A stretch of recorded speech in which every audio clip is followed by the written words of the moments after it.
Good evening to all of you. Last video में पिछले lecture में हमने indicator for acid and base के लिए कौन कौन से इंडिकेटर्स यूज होते हैं उस चीज के बारे में डिस्कस किया था, जिसमें हमने लिटमस पेपर, मिथाइल ऑरेंज, फिनोल्फ्थलीन, इन सारे इंडिकेटर्स की बात करी थी। आज के वीडियो में हम chemical property of acid and base को डिस्कस करेंगे कि एसिड और बेस आपके कौन कौन सी केमिकल प्रॉपर्टी शो करती हैं, कैसे वो रिएक्शन देती हैं। उससे पहले हम एक छोटे से टॉपिक को डिस्कस करेंगे, वो है आपका concentrated acid and dilute acid. Concentrated acid और डाइल्यूट एसिड होते क्या है, इस चीज के बारे में हम थोड़ा सा समझेंगे। सबसे पहले जो कॉन्सेंट्रेटेड आपने सुना होगा, ये कॉन्सेंट्रेटेड आपका एसिड है या फिर आपके डाइल्यूटेड एसिड है। इस तरीके के आप जनरली जो मिनरल्स एसिड होते हैं वही आपके डाइल्यूटेड एंड कॉन्सेंट्रेटेड एसिड के फॉर्म में होते हैं। तो जो आपका कॉन्सेंट्रेटेड एसिड्स आपके होते हैं, कॉन्सेंट्रेटेड एसिड का मतलब है जिसमें आपकी मिनिमम अमाउंट हो वाटर की, यानी कि जितने भी आप कम से कम अमाउंट उसमें वाटर रख सकते हो। वाटर की कॉन्सेंट्रेटेड का मतलब वही है गाढ़ा, या फिर जिसमें वाटर की अमाउंट कम हो उसको आप कंसंट्रेटेड एसिड कहते हो। और डाइल्यूटेड एसिड का मतलब है कि जिस एसिड में जब हम कंसंट्रेटेड एसिड में वाटर को ऐड करते हैं और उसे डाइल्यूट बनाया जाता है, यानी कि जो वाटर की अमाउंट होती है वो मैक्सिमम होती है या फिर ज्यादा से ज्यादा उसमें द वाटर अमाउंट या quantity of water are maximum, तो उसे हम डाइल्यूटेड एसिड्स कहेंगे। और स्ट्रॉन्ग एसिड मीन्स होता है द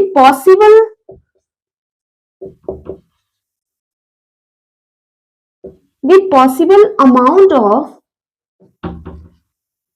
वाटर आर मिनिमम, यानी कि जितनी कम से कम वाटर की अमाउंट होगी उसको आप कंसंट्रेटेड एसिड कहते हो।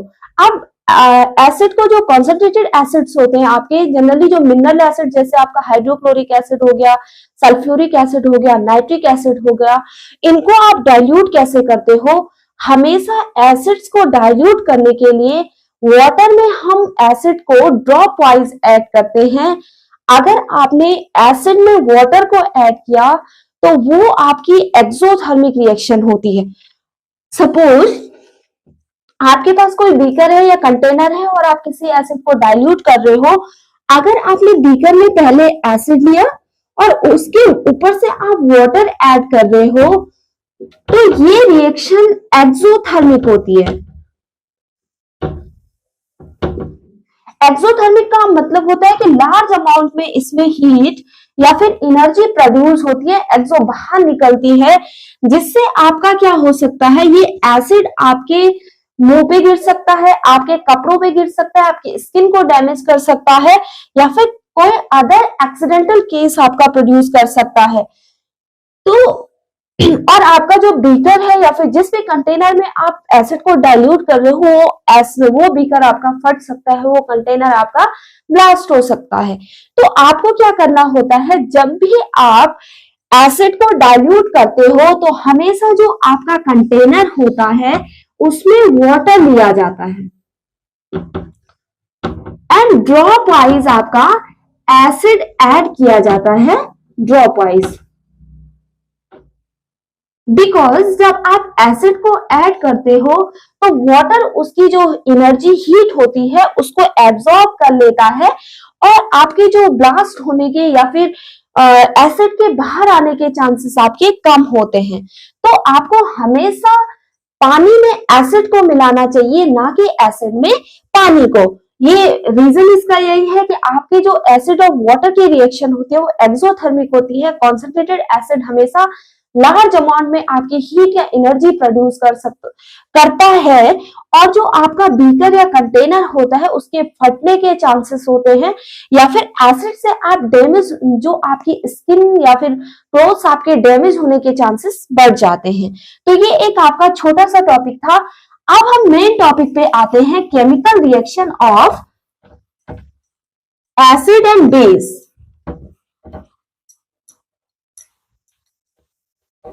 यानी कि केमिकल रिएक्शन ऑफ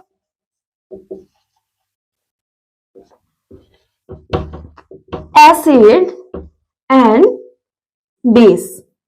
अब देखिए, एसिड जनरली आपने एसिड्स के बारे में पढ़ा, बेस के बारे में पढ़ा, उनके कॉमन फीचर पढ़े। अगर आपने मेरी पिछली वीडियो नहीं देखी है तो उनको जरूर देखिए, उसमें हमने common characteristic feature of acid and base को पढ़ाया है। तो जो एसिड और बेस अब क्या क्या केमिकल रिएक्शन देती है, किस चीज के साथ, आपके मेटल के साथ ये कैसी रिएक्शन करते हैं, नॉन मेटल के साथ कैसी रिएक्शन करती है, कार्बोनेट के साथ आपका कैसे रिएक्शन करती है, या फिर एसिड आपका बेस के साथ क्या रिएक्शन देती है और बेस आपके एसिड्स के साथ क्या रिएक्शन देती है, तो ये चीजें हम आज के लेक्चर में डिस्कस करेंगे। तो सबसे पहले जो आपके एसिड होते हैं, पहली जो रिएक्शन है, acid react with water, sorry react with metal. अब देखिए, एसिड जब किसी मेटल के साथ रिएक्शन करती है तो आपका क्या बनता है, जब acid react with water give salt and H2 gas and produce,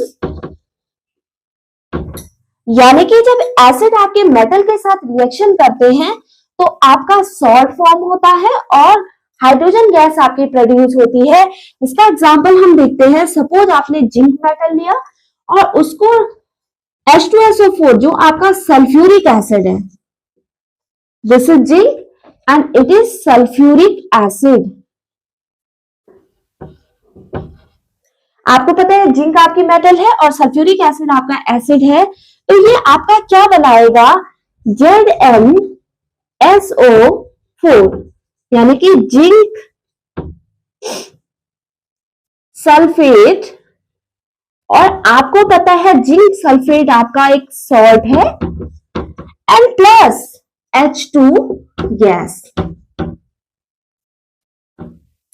हमेशा H2 गैस को हम आइडेंटिफाई कैसे करते हैं, जब भी H2 गैस के पास आप कोई जलती हुई कैंडल या फिर कोई जलती हुई चीज लाते हो तो हमेशा जो हाइड्रोजन गैस है वो पॉप साउंड प्रोड्यूस करती है, पॉप साउंड प्रोड्यूसिंग, यानी कि हाइड्रोजन गैस हमेशा पॉप साउंड के साथ बर्न होती है। यही इसकी पहचान है कि हाइड्रोजन गैस आपकी फॉर्म हुई है। दूसरा एग्जांपल आप जैसे देखिए, सपोज सोडियम आपने मेटल ली और इसकी रिएक्शन आपने करवाई HCl के साथ, हाइड्रोक्लोरिक के साथ, तो sodium metal, this is sodium metal and hydrochloric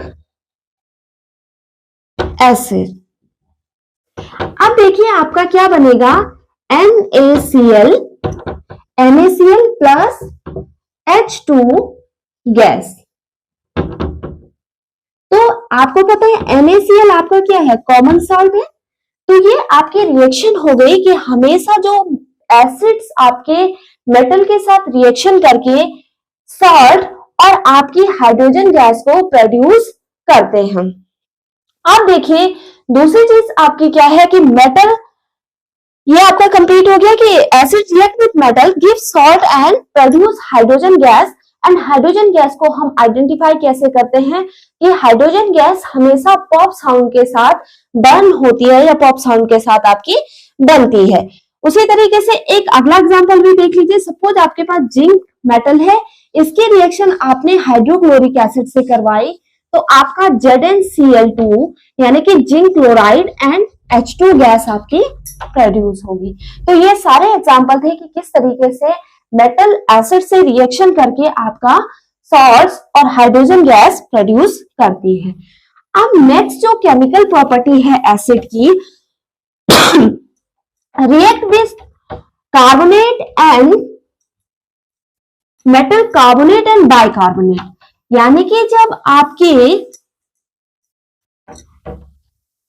जब आपके मेटल कार्बोनेट और मेटल जब आपके मेटल कार्बोनेट या फिर आपके मेटल बाइकार्बोनेट के साथ रिएक्शन करती है तो acid react with carbonate and bicarbonate।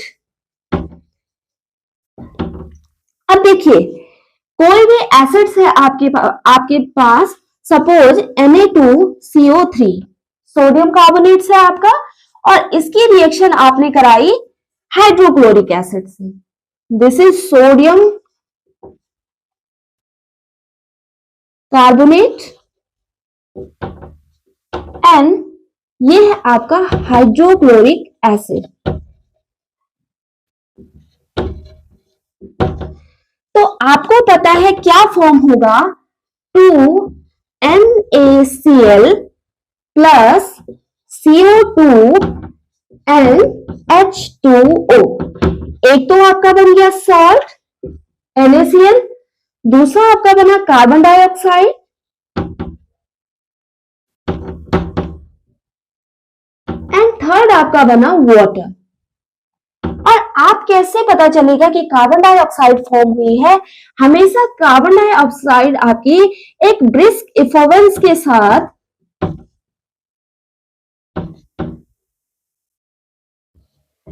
हमेशा जो CO2 होती है वो एक ब्रिस्क इफोवेंस प्रोड्यूस करती है। जिस तरीके से जब आप कोका कोला की बोतल या फिर किसी भी सॉफ्ट ड्रिंक की बोतल को जब आप ओपन करते हो तो जो आपका साउंड प्रोड्यूस होता है, बबल्स फॉर्म होते हैं, उसी को आप ब्रिस्क इफोवेंस कहते हैं। तो हमेशा कार्बन डाइऑक्साइड आपकी ब्रिस्क इफोवेंस के साथ बनती है। तो देखिए हमने मेटल के कार्बोनेट को, ये सोडियम कार्बोनेट था, इसकी रिएक्शन आपने एसिड से करवाई तो आपका सॉल्ट, कार्बन डाइऑक्साइड और वाटर आपका प्रोड्यूस होता है। दूसरा, सपोज हमने किसी बाइकार्बोनेट के से, सपोज ये है आपका sodium bicarbonate,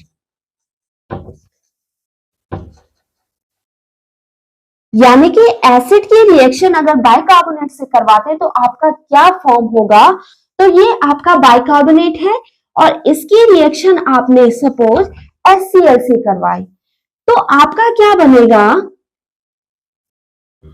NaCl plus CO2 and water.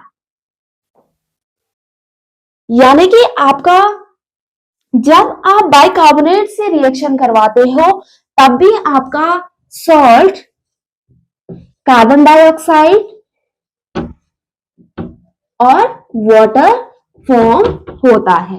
तो ये चीजें आपकी क्लियर हो गई कि मेटल हमेशा एसिड से रिएक्शन करके salts and hydrogen gas produce करती है, और मेटल जो आपके एसिड्स होते हैं वो मेटल के कार्बोनेट और बाइकार्बोनेट से रिएक्शन करके आपके सॉल्ट, कार्बन डाइऑक्साइड प्रोड्यूस करते हैं।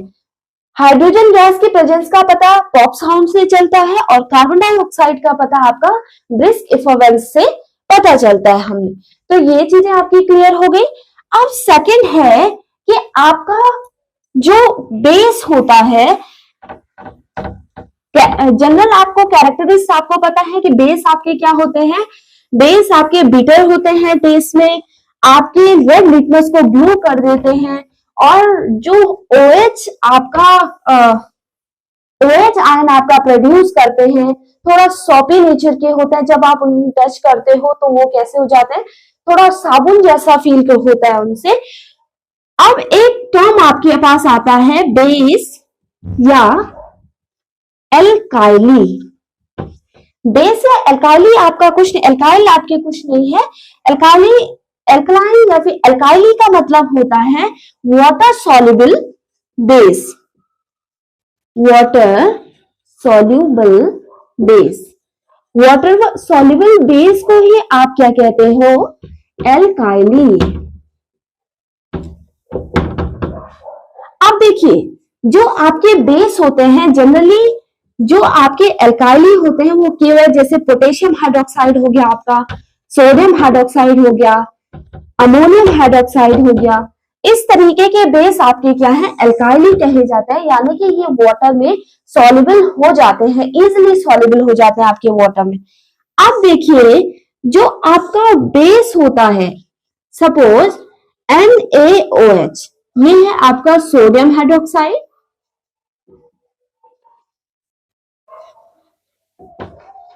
अब बेस की रिएक्शन जब आप एसिड से करवाते हो तो आपका सॉल्ट फॉर्म होता है, जैसे ये आपका NaCl and water. Sodium chloride आपको पता है कॉमन सॉल्ट है ये आपका, और इस रिएक्शन को आप कहते हो न्यूट्रलाइजेशन रिएक्शन।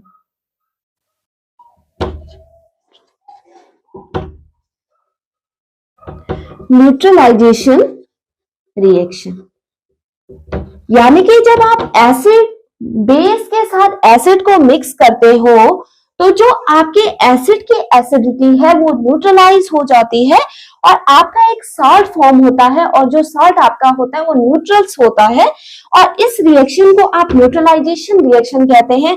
और इसका एक सिंपल सा एग्जांपल है कि जैसे आप सोडियम हाइड्रोक्साइड की रिएक्शन जब हाइड्रोक्लोरिक एसिड से करते हो तो आपका सोडियम क्लोराइड और वाटर फॉर्म होता है, और सोडियम क्लोराइड आपका एक सॉल्ट है, न्यूट्रल सॉल्ट है, और इसी को आप क्या कहते हो, न्यूट्रलाइजेशन रिएक्शन। दूसरी चीज, जैसे आपके पास वाटर है, आपको पता है कि वाटर हमेशा न्यूट्रल्स होता है या फिर एम्फोटेरिक नेचर का आपका होता है, तो वाटर कैसे बनता है, H+। आपको पता है कि H+ is a acidic ion. जो भी सब्सटेंस आपका H+ प्रोड्यूस करेगा वो आपका एसिडिक नेचर का होगा, और इसकी रिएक्शन है OH-, this is hydroxyl ion, और ये आपका बनाता है H2 यानी कि वाटर। तो ये है आपकी न्यूट्रलाइजेशन रिएक्शन। यानी कि न्यूट्रलाइजेशन रिएक्शन बेस का एक इंपॉर्टेंट कैरेक्टर भी है न्यूट्रलाइजेशन रिएक्शन। इसका मतलब है कि जब आपका एसिड और बेस रिएक्शन करके सॉल्ट फॉर्म करते हैं तो जो आपकी एसिड की एसिडिटी है वो न्यूट्रलाइज हो जाती है, और जो आपका सॉल्ट होता है वो आपका एक न्यूट्रल प्रोडक्ट होता है, और इसी रिएक्शन को आप न्यूट्रलाइजेशन रिएक्शन कहते हो। यानी कि एसिड की एसिडिटी को न्यूट्रल करना यानी कि कम कर देना। तो जैसे ही आप एसिड में बेस को ऐड करते हो तो आपकी इस जो एसिड की एसिडिटी है वो डिक्रीज होती जाती है और न्यूट्रलाइज होती जाती है। इसीलिए जब आपकी एसिडिटी होती है तो हम हमेशा बेकिंग सोडा यूज करते हैं, हम खाने वाले सोडे को खाते हैं, या फिर मिल्क ऑफ मैग्नीशिया यूज किया जाता है। आपको पता है कि जो मेटल के आपके कार्बोनेट और बाइकार्बोनेट्स होते हैं, और खाने वाला सोडा आपका होता है NaHCO3, ये आपका मेटल का बाइकार्बोनेट है, और मेटल के कार्बोनेट और बाइकार्बोनेट हमेशा बेसिक नेचर के होते हैं, और हमारा स्टोमक में आपका हाइड्रोक्लोरिक एसिड प्रोड्यूस होता है। तो कभी हम ऐसी चीजें खा लेते हैं जिनकी वजह से हमारा जो हाइड्रोक्लोरिक एसिड का लेवल है वो इंक्रीज हो जाता है और हमें एसिडिटी की प्रॉब्लम हो जाती है। तो आपका इसलिए जब हम बेकिंग सोडा लेते हैं, बेकिंग सोडा खाते हैं, तो उससे क्या हो जाता है, जो हमारे पेट का एसिड है हाइड्रोक्लोरिक एसिड वो न्यूट्रलाइज हो जाता है, हमें एसिडिटी की प्रॉब्लम से बचाता है। सेकेंड थिंग, हमने एक चीज आपको बताई थी कि हमेशा जो आपके एसिड्स होते हैं वो मेटल के साथ रिएक्शन करके साल्ट बनाते हैं।